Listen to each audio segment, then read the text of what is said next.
저희가 지난주까지 교회에 대한 시리즈 말씀을 마무리를 했습니다. 그리고 교회에 대한 시리즈 말씀을 마무리해 가면서 우리 식구들과 다음엔 어떤 말씀을 함께 나눌까 몇 주 동안 기도하면서 기도에 대한 이야기를 우리 식구들과 좀 나누었으면 좋겠다라고 하는 생각을 하게 되었습니다. 그리고 그 중에서도 특별히 예수님께서 기도와 관련된 말씀들을 많이 한 부분들이 있거든요. 그래서 우리가 예수님은 우리에게 기도에 대해서 뭐라고 말씀하시는가, 그래서 예수님께 배우는 기도 시리즈 이런 주제로 여러분과 한 10몇 주에 걸쳐서 말씀을 나누면 좋겠다 하는 마음이 들었습니다.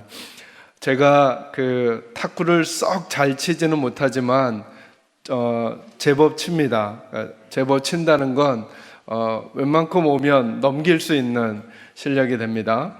근데 지금에도 기억나는 일이 하나 있습니다. 저희 교회 집사님 중에 지금 이제 은퇴하신 집사님인데, 집사님 따님 중에 그 탁구 선수를 하신 분이 있어요. 제가 실명을 얘기하면 그분이 저기 하실까봐 실명은 안 알려드리고, 저희 교회 다니시는 여집사님이신데, 근데 그 여집사님이 초등학교 때예요. 저는 20대 청년 전도사였고요. 제가 탁구를 좀 제법 지금 폼이 나오지 않습니까? 자연스럽게. 네. 좀 치니까 제가 어떤 마음이 들었냐면, 그 아이가 웬만하면 저희들하고 탁구를 안 쳐주는데, 한번 교회를 왔는데 제가 한번 탁구를 치자 했어요. 20대 0에서 시작했어요. 전 제가 이길 줄 알았어요. 21대 20으로 졌어요. 네. 그리고 제가 이번 주에 또 한 번의 도발을 받았어요. 저랑 가깝게 지내는 목사님 한 분이 배드민턴을 이렇게 잘 치신다는 거예요. 또 폼이 나오잖아요, 그죠? 근데 그분이 뭐라고 그러냐면 11점 게임을 해서 저한테 10점을 주겠다는 거예요. 10대 0에서 출발해서 제가 이기면 밥을 사주겠다는 거예요. 제가 그 도전을 받아들였어요. 5월 17일 새벽 7시에 만나기로 했어요. 제가 이길까요, 질까요? 전 지금 이길 거라는 생각에 충만해서 제가 스텝도 한번, 그래서 혹시라도 배드민턴을 조금 치시는 집사님은 제게 좀 전화 주셔서 어떻게 하면 한 점을 빨리 낼 수 있는지를 좀 알려주시면 좋겠다. 근데 그분은 단언코 당신이 이기겠다는 거예요. 그리고 생각해 보니까 제가 이기기가 쉽지 않을 것 같다, 이 생각이 드는 거예요. 이유는 배운 탁구와 배우지 않은 탁구의 차이. 배운 배드민턴과 배우지 않고 친 배드민턴. 저는 배드민턴을 쳐본 지 한 30년이 더 된 것 같아요. 네. 채를 잡아본 지도. 장난스럽게 친구들하고만 쳤던. 제가 왜 이런 말씀을 여러분에게 드리냐면, 안 배우면 용감해지더라고요. 다 될 것 같아요. 그런데 그 상황에 직접 부딪히면 안 되는 거예요. 안 배우면. 안 해보면 그 해본 것이 얼마나 실력이 쌓아져야 하는 과정과 노력과 시간이 필요하다는 것을 생각하지 않고, 그 정도야. 아마 여러분들도 제가 20대 0에서 시작했으니까 뭐 1점 정도는 그 아이가 실수해도 제가 이길 수 있고, 제가 어쩌다가 때렸는데 아주 저기에서 제가 이길 수 있을 것 같다는 생각을 누군들 안 하겠냔 말이죠. 그런데 그렇게 쉽지 않더라는 거예요. 그리고 결국은 요행에 맡기는 인생이 되더라는 거죠. 제가 여러분들과 기도 시리즈를 이제 시작하면서 우리는 기도에 대해서 어떻게 생각하고 있는가? 기도에 대해서. 맞아요. 기도하는 게 제일 중요하죠. 근데 저와 여러분이 막다트리고 있는 기도에 대한 문제 중에 하나가 뭐냐 하면, 왜 나는 기도하는데도 불구하고 내게선 능력이 나가지 않는가의 문제 아닌가라는 거죠. 왜 나는 이길 것 같은데, 그래서 20대 0에서 출발을 해서 요 정도 하면 그래도 되지 않겠는가 싶은데, 나는 번번이 안 되는 일을 경험하는 이유가 내 열정이 작거나 내 의도가 작거나 욕심이 작거나 하는 문제가 아니라 혹시 잘 배우지 않아서 그런 것은 아닌가. 그리고 너무나 내 스타일대로 해왔기 때문에 그 다음엔 배우는 것조차도 점점점 어려워지는 거죠. 여러분, 아예 가르치는 분들이 늘 그렇게 이야기하시는 것 같아요. 테니스를 치든 탁구를 치든 뭐 하든 좀 칠 줄 아는 사람들이 힘든 거예요. 왜냐하면 배우면 처음부터 배워야 되는데 좀 칠 줄 아는 사람은 자기 몸에 이미 익숙해지고 그렇게 말하지 않아도 넘길 수 있고 나름대로 공을 때릴 수 있다는 것 때문에 자기 고집을 꺾지 않아 어떤 단계를 더 넘어서지 못한다는 거죠. 저는 오늘 여러분과 이 시리즈 설교를 시작하면서 그래, 만약에 우리의 믿음 생활을 해가면서 기도라고 하는 영역이 매우 중요한데 우리는 왜 그 기도라는 영역을 가벼이 여기고 있으며 또 생각보다 기도에 우리 시간을 쓰지 않으며 우리는 기도에 대한 이런 상태에 머물게 되었는가의 원인을 파악해 가면서 혹시 기도의 능력을 가져다 줄 기도에 대해서 차근차근히 배우지 않았기 때문은 아닌가. 그리고 그 배우는 것도 동네 형에게 배우는 거 아니라 정말 잘 가르쳐 주시는 선생님에게 배웠을 때 더 탄탄한 기초와 실력을 쌓을 수 있듯이 우리들의 모든 것에 선생님이 되시는 우리 주님께 그 기도를 배워봄이 어떨까라는 생각을 하게 되었습니다. 그래서 오늘 본문의 말씀 저희가 몇 주 동안 계속 이 본문을 읽게 될 거고요. 또 다른 본문에서도 예수님께서 기도에 대한 말씀을 해주신 것, 예수님이야말로 그 어떤 대답보다 길이요 진리요 생명이 되시니까 우리들에게 정직하고 정확한 대답이 될 수 있지 않겠습니까? 저는 이 시리즈 기간을 통해 저와 여러분이 기도를 한번 연습해보고 주님께서 이렇게 한번 해보라 그랬으니까 나는 막 때리고 싶지만 일단은 때리지 말고 작은 폼으로 움직이라고 말씀하신다면 한번 내 습관을 잠깐 접고 주님의 말씀에 귀를 기울이고 그걸 한번 훈련해 보는 거죠. 그러면 처음엔 어색하겠지만 나중엔 다른 상황이 되더라도 주님이 말씀하여 주신 그 방법으로 그 위기를 넘어가고 그 곤경을 넘어가고 우리에게서 능력이 나타나는 것을 보게 되는 그날이 분명히 있을 줄로 확신합니다. 저와 여러분이 그 씨름을 한번 해보시기를 바라고, 그래서 주님의 말씀하신 그 방법을 가지고 공적인 예배 시간에 기도하시든지 아니면 저희 교회가 일주일 내내 아침부터 저녁 늦은 시간까지 예배당에 작은 불을 켜드리고 음악을 틀어드리거든요. 여러분 집에 오가시면서 꼭 예배당에 들리셔서 개인적으로 기도하는 시간들을 한번 가져보시고 연습하시고 훈련하셔서 주님이 우리에게 왜 기도를 알려주시는가, 그 기도의 능력과 기쁨과 그리고 기도의 생명력을 경험하는 기회가 이번 시리즈 설교 기간 동안에 있기를 주의 이름으로 축원합니다. 먼저 서론적으로 말씀을 드리면, 여러분 기도라는 게 뭘까요? 사실은 기도라는 것을 복잡하게 생각하기 전에 기도라고 하는 것은 나 혼자 살지 않겠다고 하는 선언이거든요. 기도라는 것은 내가 만난 상황과 형편 앞에서 기도가 가지고 있는 본질적인 그 내용이 뭐냐 하면 나는 혼자 살지 않겠다는 거예요. 기도란 나는 하나님과 함께 살겠다라고 하는 선언이거든요. 이걸 거꾸로 읽으면 기도하지 않는다는 건 이런 얘기인 거예요. 나는 나 혼자 살겠다는 거예요. 하나님의 도움이 필요 없다는 거예요. 내가 가지고 있는 지식이나 내가 가지고 있는 건강이나 내가 가지고 있는 방법이면 족하다는 거예요. 이것 가지고 문제 해결하고 이것 가지고 사건 해결하고 이거 가지고 위기를 넘어가며 살겠다는 거예요. 근데 기도한다는 건 뭐냐 하면 내가 가지고 있는 상황과 형편이 어떠하든지 관계없이 좋더라도 아니면 나쁘더라도 나는 하나님 앞에 기도한다는 것은 나는 매 순간을 하나님과 함께 살겠다라고 하는 다짐인 거죠. 근데 우리들의 패턴은 대부분 어떠냐 하면 나 혼자 할 만한 것에 대해서 나 혼자 해버려요. 그러다가 문제가 생기면 하나님께 오는 거죠. 그러니까 삶의 전반적인 태도가 하나님 없이는 살 수 없다라고 하는 생각이 아니라 나 혼자 살아보다가 안 되면 도움 청하고 도움이 안 오면 또 어떻게 그냥 지내보고, 그러나 사실은 기도라고 하는 것은 일이 잘 될 때이든 안 될 때이든 우리들의 삶의 방향성을 말하는 것입니다. 나는 하나님과 함께 살 것인가? 아니면 하나님 없이도 살 수 있는 사람으로 살 것인가?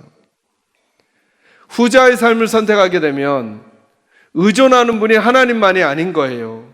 나 혼자 살다가 문제가 생겼으니까 늘 어디에 포커스가 맞춰지냐면 이 문제를 해결하는 데 포커스가 맞추는 거예요. 나 혼자 살다가 하나님 없이 내가 문제를 해결하며 살다가 그 역량을 넘어서는 문제가 생기면 하나님께 도움을 청하죠. 그런데 때로는 하나님이 아니라 다른 것이라도 이 문제를 해결하는 게 초점이니까 다른 것도 의지하고 다른 것도 추앙하는 삶을 살게 되는 거예요.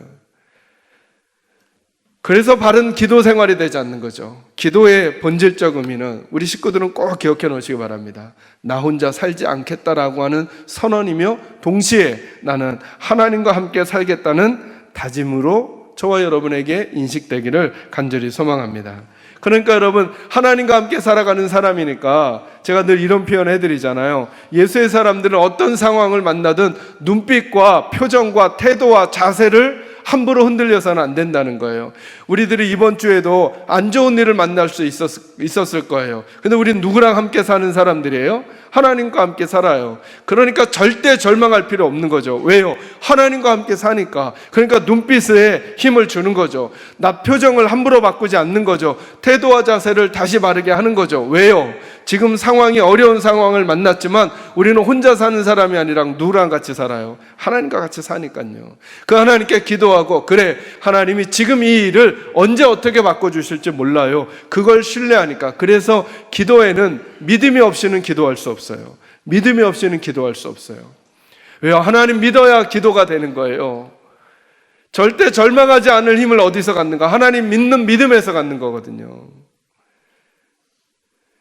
그래서 예수님이 누가복음에 말씀하시죠. 내가 마지막 때에 믿음을 너희에게서 보겠느냐 이렇게 물어요. 지금도 주님은 우리에게서 믿음을 찾는 거죠. 우리에게 믿음이 있을 때 같은 상황을 다르게 살아갈 수 있는 거예요. 하나님이 우리 자녀들 붙들어 주셔야 돼요. 아니, 하나님이 우리 자녀들 붙들어 주시면 괜찮아요, 여러분. 지금 상황도. 하나님이 우리 교회에 붙들어 주셔야 해요. 하나님이 우리 교회에 붙들어 주시잖아요. 그러면 지금 상황도 괜찮아요. 또 넘어갈 수 있어요, 여러분.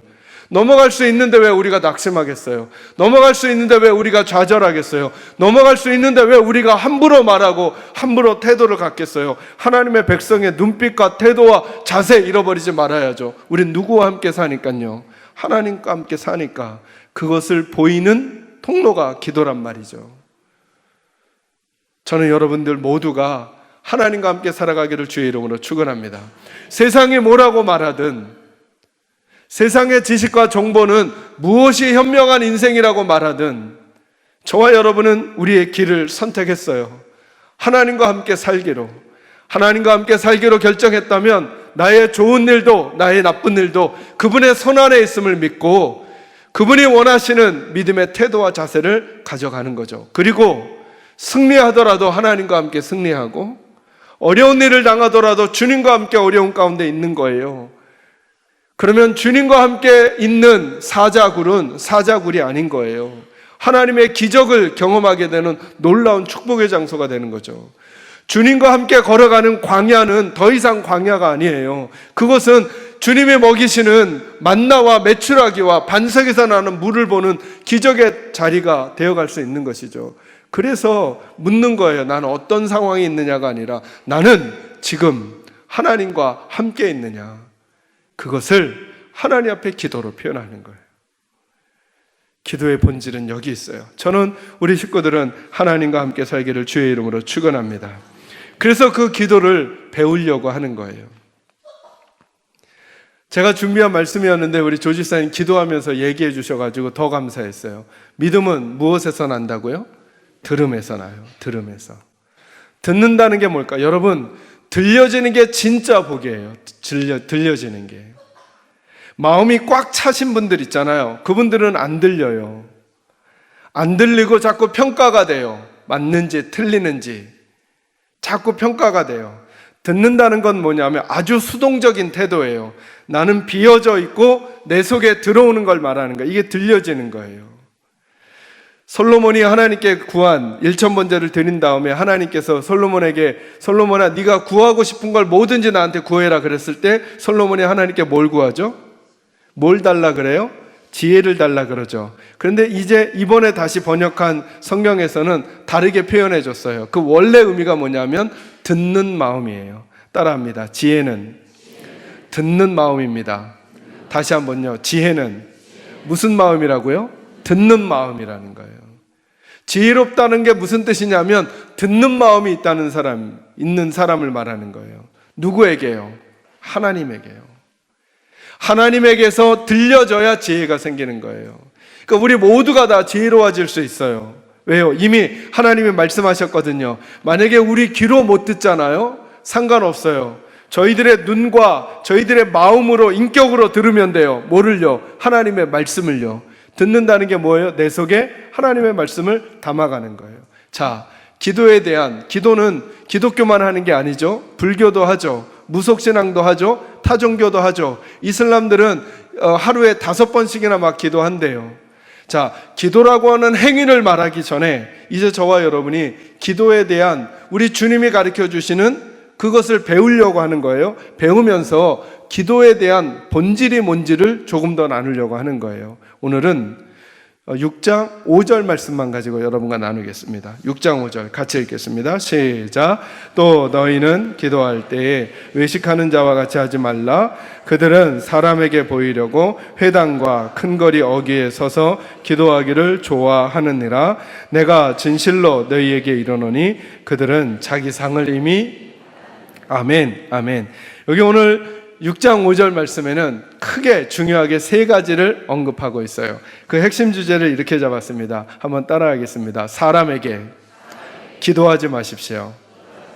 사람에게 기도하지 말란 말은 큰 의미로는 이런 뜻입니다. 그 사람에게 구하라 이 뜻이 아니라 사람에게 인정을 받으려고 혹은 칭찬을 받으려고 사람에게서 오는 보상을 받으려고 기도하지 말라는 거예요.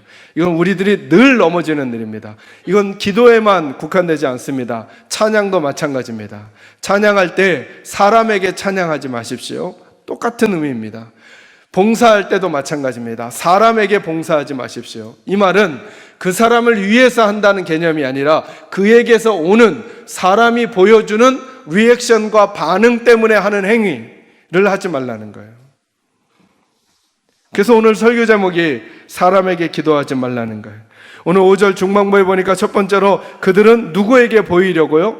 사람에게 보이려고 기도한다는 거예요. 사람에게 보이려고. 그러지 말라는 거죠. 기도가 향하는 바른 방향이 있다는 것입니다. 기도는 하나님 없이는 못 살겠다라고 하는 다짐과 결단이기 때문에 기도는 누구를 향해야 하는 거예요? 하나님을 향해야 하는 거예요. 내 이 기도를 듣고 사람들이 뭐라고 말할까가 아니라는 거예요. 그러니까 사람에게 보이려고 기도하지 말라는 말은 그 의도와 그 방법과 그 자세와 그 내용이 사람의 마음을 움직이려고 하는 것이 될 수는 없다는 거예요. 오늘 예수님께서 언급하신 이 사람들이 누구인지를 특정해 주지 않았어요. 아마 저희들은 추측할 수 있어요. 바리새인들이나 서기관들일 거라고 추측할 수 있겠어요? 근데 예수님이 특정 사람들을 특정해 주지 않았다는 것은 그들을 포함한 나머지 이런 타입의 기도를 하는 우리 모두에게 기도가 그런 것이 아니라는 것을 말씀해 주고 싶어 하시는 거죠. 그들은 다른 사람에게 내가 어떻게 비춰질까가 더 중요했다는 거예요. 원래 원문의 의미로 보면 다른 사람에게 내가 어떻게 비춰지는가에 마음을 쓰면서 기도했다는 거예요. 하나님이 나를 어떻게 보실까가 아니라 사람들에게 내가 어떻게 비춰질까? 내가 유식하게 비춰질까? 무식하게 비춰질까? 사람들에게 내가 매너 있게 비춰질까? 아니면 매너 없이 비춰질까? 사람들에게 내가 그 편이라는 것을 알려주는 것일까? 그 편이 아니라는 것을 알려주는 것일까를 판가름하느라고. 내가 이렇게 기도하면 다른 사람이 나한테 뭐라고 말할까? 내가 이렇게 기도하지 않으면 다른 사람은 내게 뭐라고 말할까? 라고 하는 감정적, 의도적 그리고 외형적 모든 행위들을 그 기준점이 누가 된다는 거예요? 사람이 되는 기도를 사람에게 하는 기도라 말씀한다는 것이죠. 그래서 오늘 본문에 보니까 그들은 사람에게 보이려고 어디에서요? 회당과 큰 거리 어귀에 거기서 어떻게 해요? 서서 기도하기를 뭐 했다 그래요? 좋아했다 이렇게 말하죠. 왜요? 다른 사람들에게서 받는 칭찬이 그들은 굶주려 있으니까. 그러니까 그들의 기도의 방향이 하나님이 아니라 사람이에요. 이건 저와 여러분이 개인 기도를 할 때나 아니면 공중 앞에서 대표 기도를 할 때 공이 똑같이 점검해 봐야 할 문제인 거예요. 개인 기도를 할 때도 함께 기도할 때 제가 처음 주님을 만나기 전에 그랬거든요. 기도원에 가서 기도를 하는데 다들 막 손 들고 하나님이 귀가 먹으셨는지 주여 외치고 막 그러는 거예요. 고등학교 1학년 학생이었던 제 마음에 어떻게 이렇게 매너가 없을까? 좀 조용히 인격적으로 하면 안 될까? 전 조용히. 그러다 제가 깨달았어요. 나는 누구에게 지금 기도하고 있는가? 나는 왜 큰 소리로 기도하지 않는가? 옆에서 보는 제 후배들이, 제 동기들이 날 보고 형 이상해 라고 하는 평가가 두려워서 그 평가 안 받으려고 나는 이렇게 하는 것은 아닌가. 그러니까 내가 가지고 있는 내 체면과 자존심이 하나님을 만나는 문제보다 더 중요하게 여겨져서는 아닌가에 물음이 묻혀지게 됐어요. 그리고 그 순간 저는 알았어요. 내가 사람에게 보이려고 내 행위를 결정했구나. 저는 큰 소리로 기도해야 한다, 적게 해야 된다를 말하는 게 아니에요. 제 경우에는 큰 소리로 기도하는 것을 하지 않았던 이유가 다른 사람에게 비춰지는 내 모습을 내가 더 그들이 좋아할 만한 모습으로 만들고 싶다라고 하는 제 생각 때문이에요. 거꾸로도 마찬가지예요, 여러분. 나는 왜 무조건 큰 소리로 기도하는가? 내가 큰 소리로 기도할 때 옆에 있는 사람들이 나보고 세다고 할까봐 저 사람은 진짜 기도에 열정이 있어 라는 것이 된다면 그건 세게 하는 것조차도 사람에게 할 수 있다는 것입니다.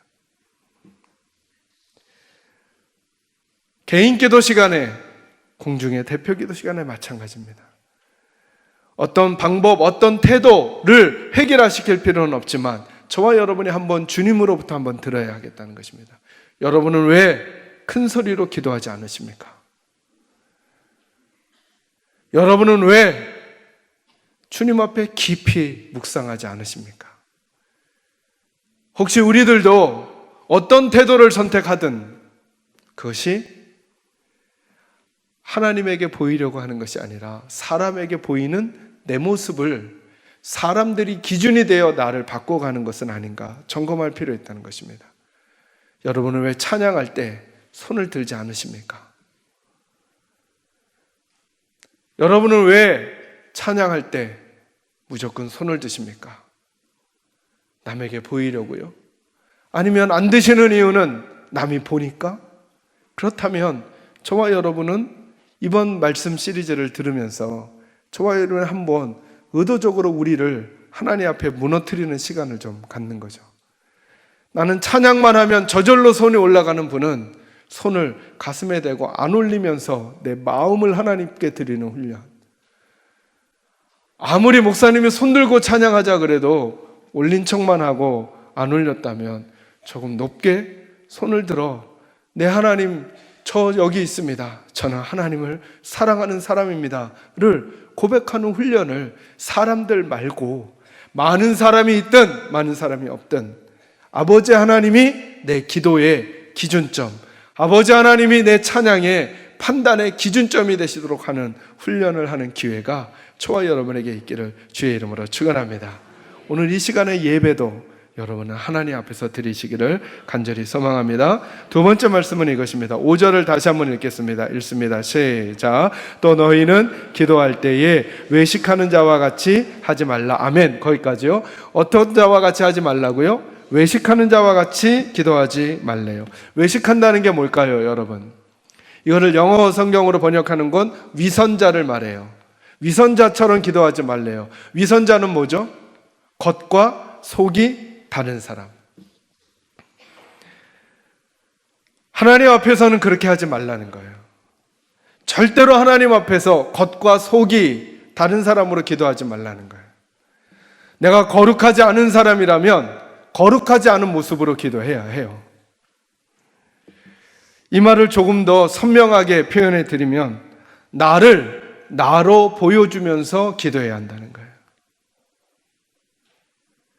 다른 옷을 입지 말고 나는 지금 누구인가? 내가 만난 이 상황 앞에, 이 삶의 현실 앞에 내 감정과 내 인격과 내 상황은 어떤가? 나는 누구인가를 하나님 앞에 정직하게 알려드려야 한다는 거예요. 위선자는 외식하며 기도하는 것은 내가 있음에도 불구하고 다른 나로 분장을 하고 변장을 하고 다른 옷을 입고 기도하는 거예요. 다른 내가 아니라, 꾸민 내가 아니라 좋은 말로, 좋은 언어로, 좋은 모양으로 꾸민 내가 아니라 그냥 하나님 앞에 있는 그대로의 나, 있는 그대로의 나로 하나님 앞에 기도하라는 거예요.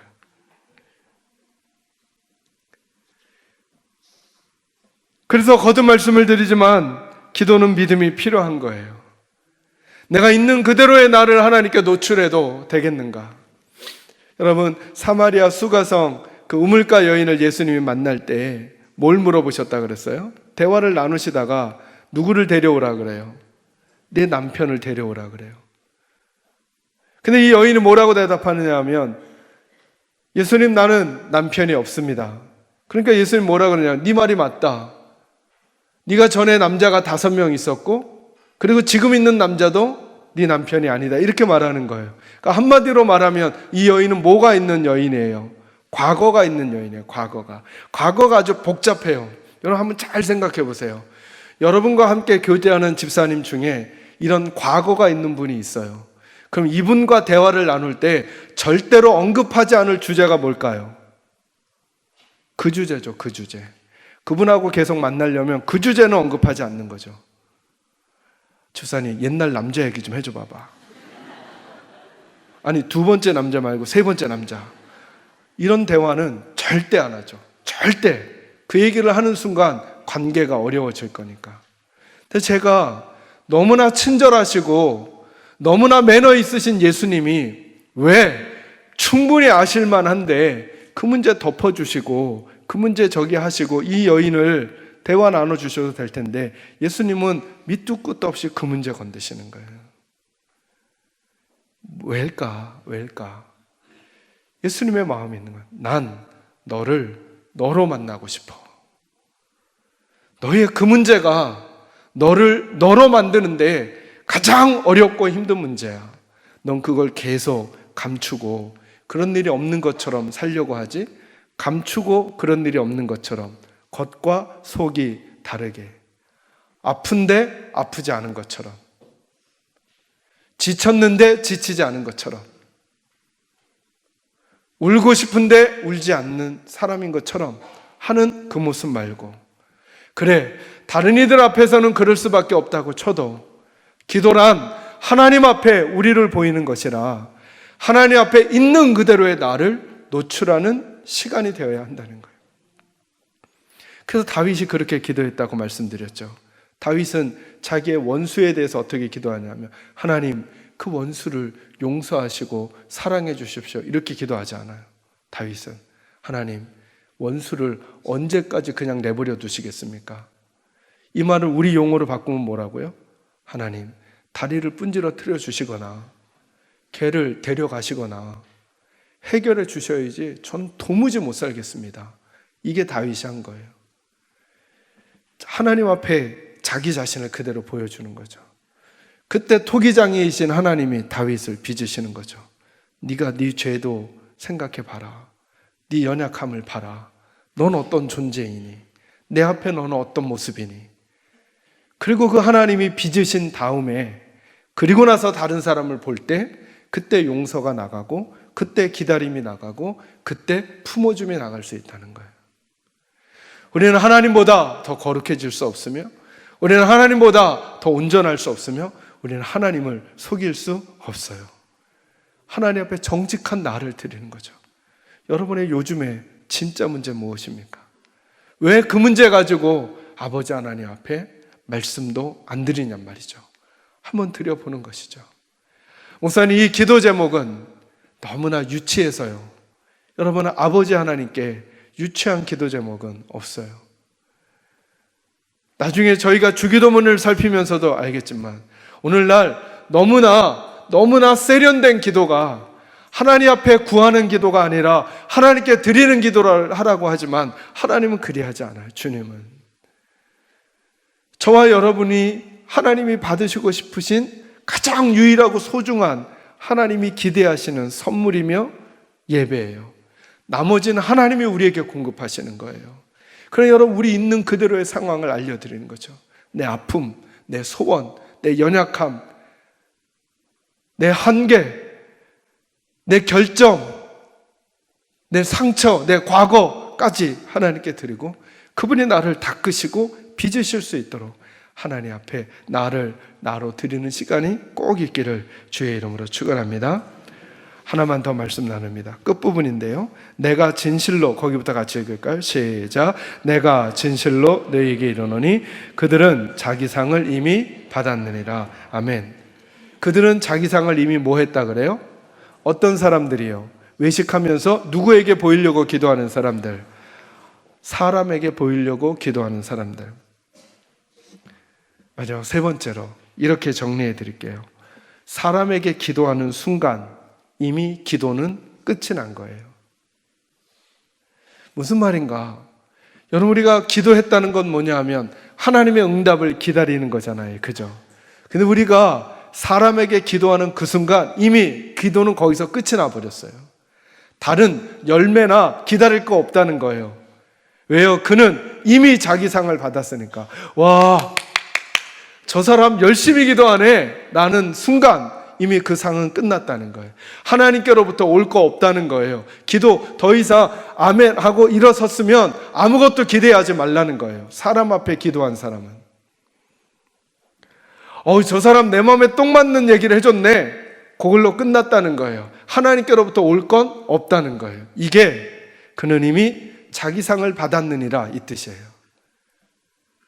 그가 받아야 할 것을 이미 받아버렸어요. 하나님께로부터 올 건 없다는 거예요. 여러분, 이건 비극이죠. 기도는 누구에게 하는 거라고요? 하나님께. 근데 내가 기도했는데 하나님께로부터 올 게 없어요. 자식을 위해서, 가정을 위해서, 나를 위해서 기도했는데 하나님께로부터 올 게 없다는 거예요. 사람에게 기도한 사람들은. 사람이 아니라 하나님께 기도한 사람은 아멘하고 기도가 끝났을 때 아직 기도가 끝난 게 아니에요. 과정 중이에요. 하나님이 응답하실 시간을 기다리거나 하나님이 응답해 주실 모양을 사모하거나 기다릴 수 있어요. 끝이 아니거든요. 마치 이것과 똑같아요. 시험을 쳤는데 이미 결과를 받았어요. 떨어졌어요. 성적을 발표할 날을 기다릴 필요도 없게 되어버렸어요. 이게 이 기도라는 거예요. 하나님께 하는 기도는 내가 하나님 앞에 그 기도를 던져드리고 나서 하나님이 그 기도를 들으시고 우리에게 가장 적합한 시간에 가장 아름답게 응답할 것을 기다릴 수 있는 소망과 열매를 기다리는 기대감이 있는데, 사람에게 한 기도는 일어서는 순간 이미 끝났다는 거예요. 올 게 하나도 없다는 거예요. 올 게 하나도 없다. 우리의 찬양이, 우리의 기도가, 우리의 예배가 그래서야 되겠습니까? 우리가 하나님 앞에 기도하고 나서 기다림이 있어야죠. 우리가 하나님께 찬양하고 나서 열매가 우리에게 다가와야죠. 우리가 하나님께 예배하고 나서 하나님의 응답이 우리에게 와야죠. 그러려면 우리의 방향을 하나님께로 하는 것입니다. 저는 우리 사랑하는 계산제일교 식구들이 하나님 앞에 기도할 때 사람에게 기도하지 말고 하나님께 기도하는 믿음의 훈련이 있어지기를 주의 이름으로 축원합니다. 여러분의 찬양, 여러분의 예배, 우리의 헌신도 늘 이 씨름 앞에서 난 사람에게 평가받으려고 하는가, 하나님께 평가받으려고 하는가, 이 기준점을 바르게 세우고 살아가는 믿음의 훈련이 있기를 간절히 소망합니다. 기도하겠습니다.